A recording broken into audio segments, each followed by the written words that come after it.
Hi everyone, and welcome to my channel. My name is Amanda and I'm from Amanda Crochets, and in today's tutorial I'm going to show you how to make this Christmas hot pad. This is a double thick hot pad, and you're going to go ahead and make 2 panels of this and crochet them together so it's extra nice and thick. I use the corner to corner method, and as you can see I use 3 different colors for that nice striping effect. You can use one solid color, or you can change up the colors to match your home decor. This hot pad measures approximately 7 inches across by 7 inches wide, so it's a nice square. And if you wanted to make this bigger, I will show you how to do that in the video as well. I also included a nice hanging loop if you wanted to hang this up and just have your kitchen be a little bit more festive with this double thick hot pad. So let's get started on today's tutorial on making the Christmas hot pad.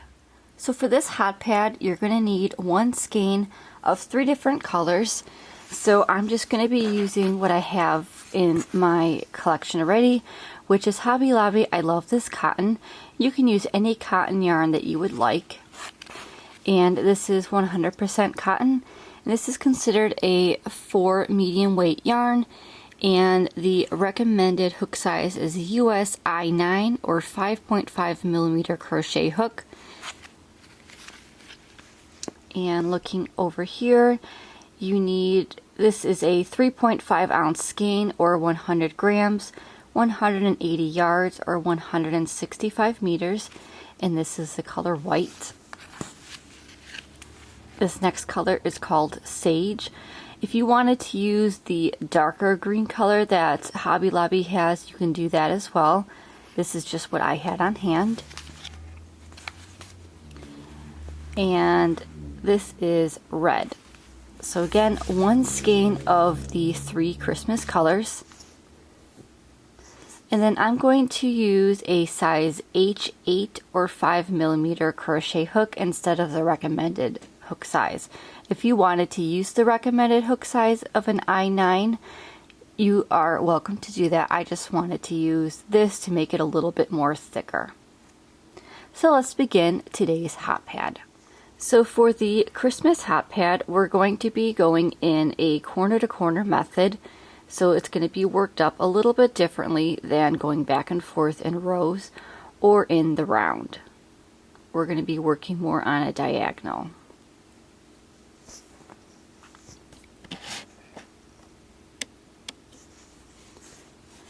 Okay, so you're going to be starting with your red color, and you're going to go ahead and make a chain of 6. So the loop on your hook does not count. You're going to yarn over your hook and pull through. So that's 1, 2, 3, 4, 5, and 6. Okay, so once you have your 6 chains, we can go ahead and begin row 1. And this is going to form your first box. So you're going to count 3 chains from your end, or you're going to count 4 chains from your hook. That loop on your hook does not count. 1, 2, 3, and 4.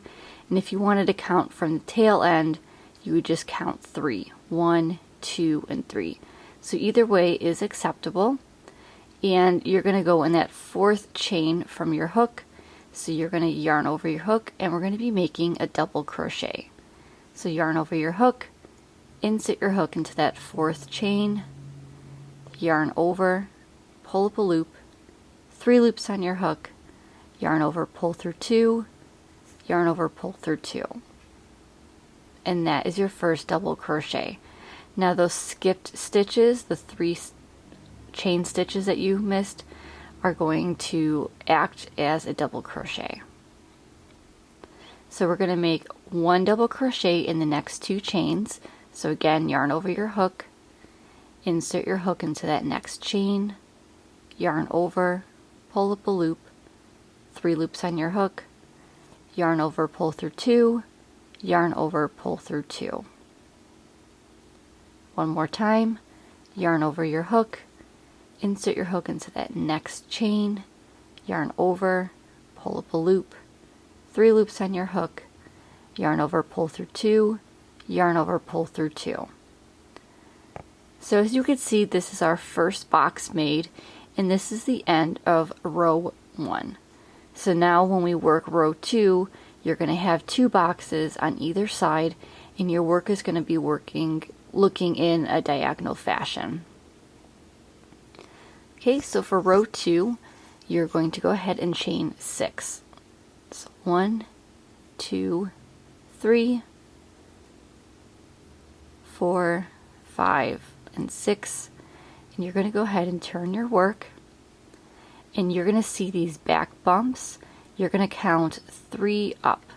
1, 2, and 3. And in that third chain, you're going to go ahead and make a double crochet. So again, you're going to count 3 up. So 1, 2, and 3, and you're going to make a double crochet.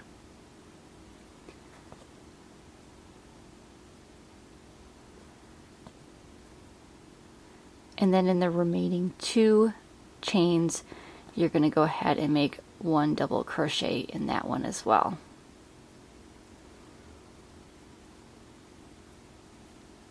So that's your second double crochet and your third double crochet. Okay, so we have our box formed. So now to work on the opposite side of this box, you're going to find your chain 3, which is going to be right here, and you're going to insert your hook into that little gap that's in between the double crochet and the chain 3, and you're going to yarn over and pull through the loop, or pull through that chain 3 as well as the loop on your hook. So that's your slip stitch. Okay, then you're going to go ahead and chain 3, 1, 2, and 3.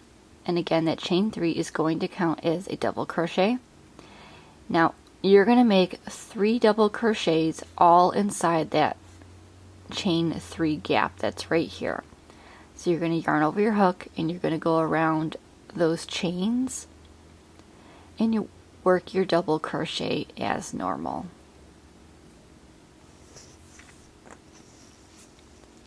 1,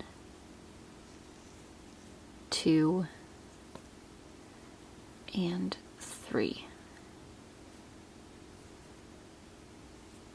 So now we have 2 rows, and as you can see, you have your 1 row here, so your tail is going to be always towards the bottom, and that's going to be your first row, and then that's your second row. So every time you make a new row, you're going to increase the number of boxes. So row 3 is going to have 3 boxes, row 4 is going to have 4 boxes, and so on and so forth. Okay, so you're just going to continue in this fashion, and you're going to have a total of 7 red rows. So that means you're going to have 7 rows or 7 boxes with that red color. So again, you're going to chain 6, 1, 2, 3, 4, 5, 6.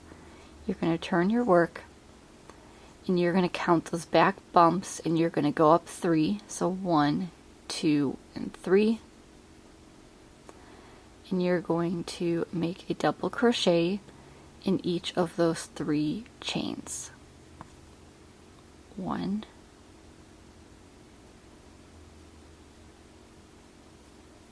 2,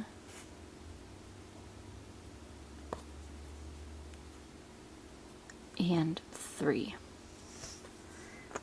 Again, we have our box formed, so you're going to find that first chain 3 gap, insert your hook, and pull through to form that slip stitch, chain 3, 1, 2, and 3, and then that same chain 3 space, you're going to go ahead and work 3 double crochets. 1, 2, and 3. Now we have 1 more, so you're going to go ahead and insert your hook in that chain 3 gap, yarn over and pull through for that slip stitch, chain 3, and work 3 double crochets all into that same chain 3 space.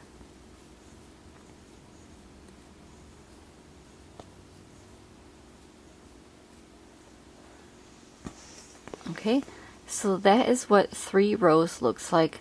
So go ahead and make the 7 rows, and I will meet up with you and show you how to change color and move on to the next row.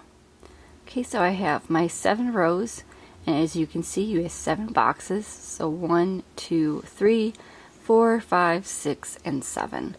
So once you have your 7 boxes, we're going to go ahead and change colors. So I'm just going to take out that last double crochet, and instead of yarning over with this red color, you're going to go ahead and yarn over with that new color. So I like to leave a little bit of a tail, so you can weave that in later. We're going to cut off our red yarn, and we're going to use that sage green color. And again, you're going to leave a little bit of a tail. Simply lay that new color over your hook and pull through to finish that double crochet. And then I like to get the ends and pull tight. Okay, and then we can continue working the pattern with the new color. So chain 6, 1, 2, 3, 4, 5, and 6. Yeah, turn your work, and then again count 3 chains up from your project and work 1 double crochet in each of those 3 chains.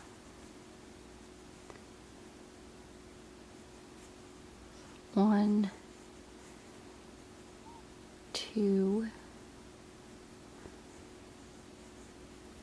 and 3. You're going to find that first chain 3 gap, and you're going to go ahead and slip stitch right into that. You're going to chain 3 and work 3 double crochets into that chain 3 gap.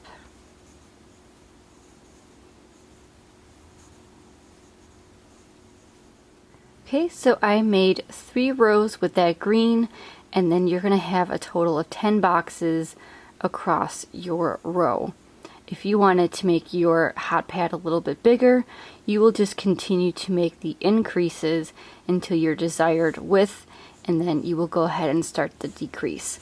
So in order to know the size, you would start from the tail end right here, which is the very first box that we started, and you're going to measure from that to this final box that you just made right here, and that will determine the size of your project. So again, for mine, I had 3 rows so far of this green with 10 boxes across. So now we can go ahead and begin the decrease. So instead of making your chain 6, we're going to go ahead and change it up a little bit. So we need to stop making the chain 6 in order for that to increase. So in order to decrease, you're simply going to turn your work, and you're going to slip stitch in the next 2 double crochets. So 1 and 2. You're going to find that chain 3 space, and you're going to slip stitch into that as well. And then you're going to go ahead and chain 3 and work 3 double crochets right into that chain 3 space.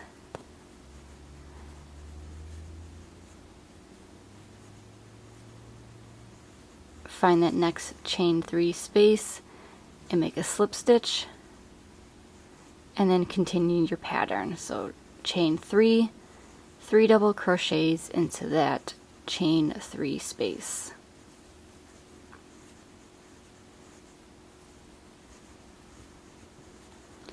Okay, and then as you can see, you went ahead and had that hot pad squared off right here. So you're going to go ahead and do the same thing. So continue your pattern across your hot pad, and I will show you how to stop the decrease on this side as well and continue our project.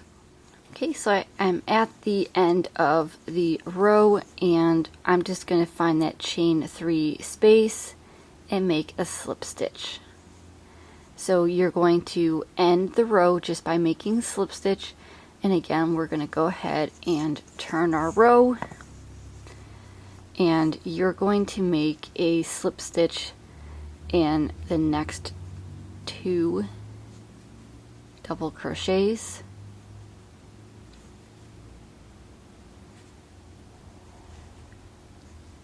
Find that chain 3 space, make a slip stitch, chain 3, and then continue your pattern again. So 3 double crochets in that chain 3 space,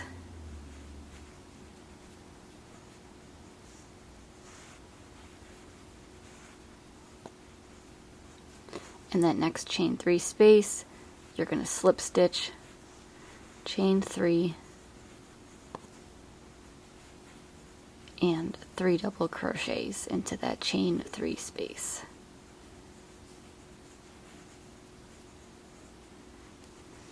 Okay, so you can see that our hot pad is now forming that side. So you're going to go ahead and continue this so you have a total of 5 green rows, and you should then end with your white color. And for your white color you're going to have 7 rows total. So the red and the white rows are going to mimic one another and have the same amount of squares. So you ended with 7 squares of the red. You should start your white row with 7 rows or 7 boxes altogether. So continue making your dishcloth, or your hot pad rather, until you have 1 box left, and I will show you how to go ahead and make the border.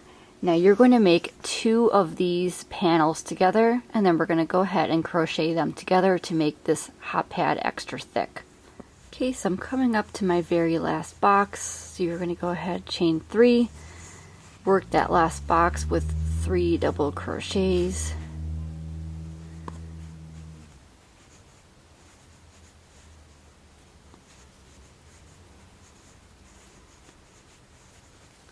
you're going to find that chain 3 space, make a slip stitch, and then you're going to cut your yarn, leaving a little bit of a tail, and then I like to yarn over my hook, pull through, and tighten. So now you have your finished hot pad, and again you're going to make 2 of these, so let me grab my other one. And I already woven all my ends. If you do not want to weave in your ends, you don't have to. I usually just tuck them inside because we're making this double thick, and if you just tuck them inside in the center here, everything will be hidden, so you don't really have to worry about that. But I'm just going to go ahead and work my border. I'm going to be working my simple single crochet border that I usually do for a lot of my projects. If you wanted to do a different border, feel free. But I'm just going to use that white color, and you're going to match up your hot pad so the red is on the same side as well as the white is going to be on the same side. And I'm just going to go ahead and start in this corner so that way you can see what I'm doing. Let me just get a little bit closer for you. Okay, and I'm just going to go ahead and we'll just start right here. And you're just going to go across in both thicknesses. So let's actually start in the corner here. So let's start in the corner of each, and you're just going to go in both thicknesses of that hot pad. You're going to leave a little bit of a tail, and you're going to go ahead and just pull through both sections like that. Okay, so we're going to go ahead and just chain 1, and working in that same corner, you're going to go ahead and work 1 single crochet. Now I'm just going to be crocheting right over this tail. If you wanted to go ahead and maybe tuck it inside, you can do that, or you can just weave it in later on. I think I actually might just tuck it in just to try and eliminate some of the work a little bit for myself to do later on. So you're just going to go ahead and find the next stitch, and you're just going to work again across both thicknesses, trying to make the stitches as even as possible, and just making 1 single crochet around the entire hop pad. And then when you get to the corners, you're going to make 3 single crochets to make that nice rounded corner. Okay, so to make a single crochet, you're going to insert your hook into both sides of your hop pad, yarn over, pull up a loop, 2 loops on your hook, yarn over, pull through 2 loops. So continue making a single crochet in both thicknesses across the hop pad, and then when we get to our first corner, I will go ahead and show you how to make the rounded corner, as well as continue for the rest of your hop pad. Okay, so I'm over at my first corner, and then for the corner, you're going to go ahead and make 3 single crochets all in that same corner space. Just like that. Okay, and then like I said, that 3 single crochets in the corner makes the corner nice and round, and then you're just going to flip your work, and you're going to continue for the rest of the hop pad doing the same thing, just working a single crochet evenly in each of the stitches across, and then 3 single crochets in the corner. So continue doing that around your entire hop pad, and I will meet up with you and show you how to add that optional hanging loop at the very beginning of your hop pad. Okay, so I'm coming up towards the end of my round. So in that very first stitch of the corner, you're going to put 2 single crochets, so that way you have 3 total, and I'm just going to go ahead and slip stitch to the beginning single crochet. Now if you do not want to have the hanging loop, you can go ahead and fasten off, but if you did want to make the hanging loop, all you're going to do is just chain 10. So 1, 2, 3, 4, 5, 6, 7, 8, 9, and 10. I apologize for my white yarn against the white background, but hopefully you can see. You can also use the green or the red for the border if you decide to go that route as well. So once you have your 10 chained, you're just going to go ahead and go right back into that single crochet and just slip stitch everything together.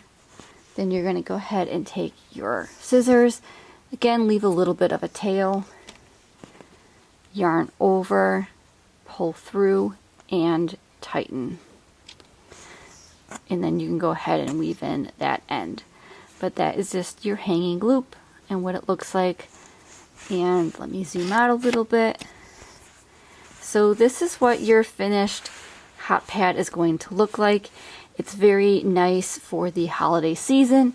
You can always change the colors up to match your kitchen decor, or if you wanted to stick with this holiday theme.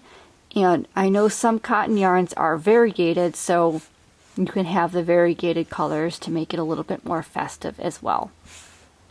So thank you so much for joining me on learning how to make the Christmas hop pad. I hope you enjoyed today's tutorial. Please like, comment, and subscribe to see all future videos by me. And as always, happy crocheting! Bye!